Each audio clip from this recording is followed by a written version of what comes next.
Hi అండి. Welcome back to our channel. ఎలా ఉన్నారండి? బాగున్నారా? మేము కూడా చాలా బాగున్నామండి. ఇవాళ వీడియో వచ్చేసి నా స్టైల్‌లో నేను చికెన్ పచ్చడి అయితే పెడుతున్నానండి.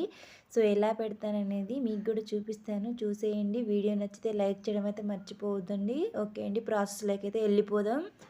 ఓకే అండి. ముందుగా నేనైతే ఒక కిలో చికెన్ అయితే తీసుకున్నానండి. ఓకే అండి. వాటర్ వేసి పెట్టేసుకున్నాను. వాటర్లో బాగా క్లీన్ చేసి పెట్టేసుకోవాలి. ఓకే అండి. అల్లం వెల్లుల్లి పేస్ట్ ఫ్రెష్ది పట్టి పెట్టుకోవాలండి. చికెన్ పచ్చడిలోకి టేస్ట్ చాలా బాగుంటుంది. ఓకే అండి. నేనైతే ఇక్కడ అల్లం వెల్లుల్లి అన్నీ ఒలుచుకొని క్లీన్ చేసుకొని సన్నగా కట్ చేసుకొని మిక్సీ జార్లో వేసుకొని మిక్సీ అయితే పట్టేసుకున్నానండి. మసాలాకు కావలసినవి ధనియాలు, బిర్యానీ ఆకు, దాల్చిన చెక్క, సాజీరా, జీలకర్ర, లవంగాలు, మిరియాలు, మెంతులు, ఆవాలండి. ఓకే అండి. ఇప్పుడు ఇవన్నీ స్టవ్ అయితే ఆన్ చేసుకొని బాండోలు అయితే పెట్టుకోవాలండి.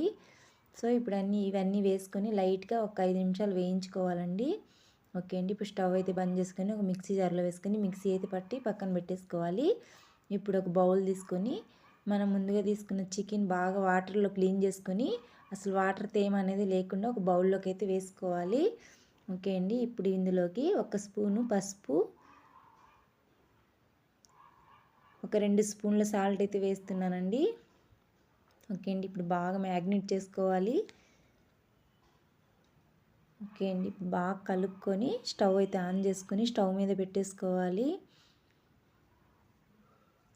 ఓకే అండి. మూత పెట్టేద్దాం. ఒక 5 నిమిషాల పాటు బాగా ఉడికించుకోవాలండి. చికెన్లోని వాటర్ అన్నీ వచ్చేసేయాలండి. చూడండి ఎన్ని వాటర్ వచ్చేసాయో. ఈ వాటర్ అన్నీ ఇంకిపోయే వరకు మనం చికెన్ అయితే ఉడికించుకోవాలి. చూడండి ఇప్పుడైతే ఒక్క బొట్టుకు కూడా వాటర్ అయితే లేవు కదా. ఓకే అండి. ఇప్పుడు స్టవ్ అయితే బంద్ చేసుకొని ఓకే అండి. పక్కన స్టవ్ అయితే ఆన్ చేసుకొని డీప్ ఫ్రైకి సరిపడా ఆయిల్ అయితే వేసుకోవాలండి బాండోలు పెట్టేసి. ఓకే అండి. ఆయిల్ వేడైపోయింది. ఇప్పుడు మనం ముందుగా చికెన్ పీసెస్ని వేసుకోవాలి. ఓకే అండి. మొత్తం ఇలాగే వేసుకొని బాగా కలుపుకోవాలండి. గోల్డెన్ బ్రౌన్ షేప్లో వచ్చే వరకు బాగా వేయించుకోవాలి. చూడండి అసలు ఎంత బాగా వేగాయో. చాలా సింపుల్ ప్రాసెస్ అండి. చాలా టేస్టీగా చాలా బాగుంటుంది అసలు. ఒక్కసారి చేసి చూడండి. మళ్ళీ మళ్ళీ తినాలనిపిస్తుందండి. ఓకే అండి. మొత్తం ఇలాగే డీప్ ఫ్రై అయితే చేసి పెట్టేసుకోవాలి. ఓకే అండి. ఇప్పుడు సిమ్ మీద పెట్టేసుకోవాలి మంటని. ఓకే అండి. ఇప్పుడు అదే ఆయిల్లో ఫ్రెష్గా పట్టుకున్న అల్లం వెల్లుల్లి పేస్ట్ వేసుకొని బాగా పచ్చివాసన పోయే వరకు వేయించుకోవాలి. ఓకే అండి. అడుగంటకుండా బాగా కలుపుతూ ఉండాలండి. చూడండి అసలు ఎంత కలర్ఫుల్గా ఉందో. ఓకే అండి. ఇప్పుడు మనం ముందుగా పట్టుకున్న మసాలాను కూడా వేసుకోవాలి. ఇప్పుడు బాగా కలుపుకోవాలండి. ఒక 5 నిమిషాల పాటు బాగా కలుపుకొని స్టవ్ అయితే బంద్ చేసుకోవాలండి. ఇప్పుడు మనం ముందుగా డీప్ ఫ్రై చేసుకున్న చికెన్ పీసెస్లోకి వేసుకోవాలండి. ఓకే అండి. ఇప్పుడు రుచికి సరిపడా కారం వేసుకోవాలి. ఒక టీ గ్లాస్ నిండా అయితే కారం వేసానండి. రుచికి సరిపడా సాల్ట్ వేసుకోవాలి. ఓకే అండి. ఇప్పుడు బాగా కలుపుకోవాలండి.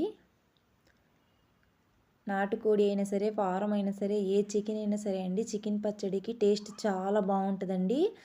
ఓకే అండి. ఇక్కడ చికెన్ అయితే బాగా కలుపుకోవాలండి. చూడండి కలుపుకున్న తర్వాత నేనైతే చిన్న సైజు 5 నిమ్మకాయలు అయితే తీసుకున్నానండి. కట్ చేసుకొని రసం అయితే తీసి పెట్టుకోవాలండి. అందులో గింజలన్నీ తీసేసి ఆ రసాన్ని అయితే వేసుకొని బాగా కలుపుకోవాలండి. ఇప్పుడు కలుపుకున్న తర్వాత ఒకసారి ఉప్పు కారం చూసుకోవాలి. ఓకే అండి. నాకైతే ఇక్కడ సరిపోయింది. చూడండి అసలు ఎంత కలర్ఫుల్గా ఉందో. టేస్ట్ అయితే చాలా బాగుందండి. చాలా సింపుల్గా పెట్టుకోవచ్చు చికెన్ పచ్చడి. సో మీకు కూడా నచ్చింది అనుకుంటున్నానండి. నచ్చితే వీడియో లైక్ చేయండి, షేర్ చేయండి, సబ్స్క్రైబ్ చేసుకోండి మా ఛానల్ని. Okay friends, ready.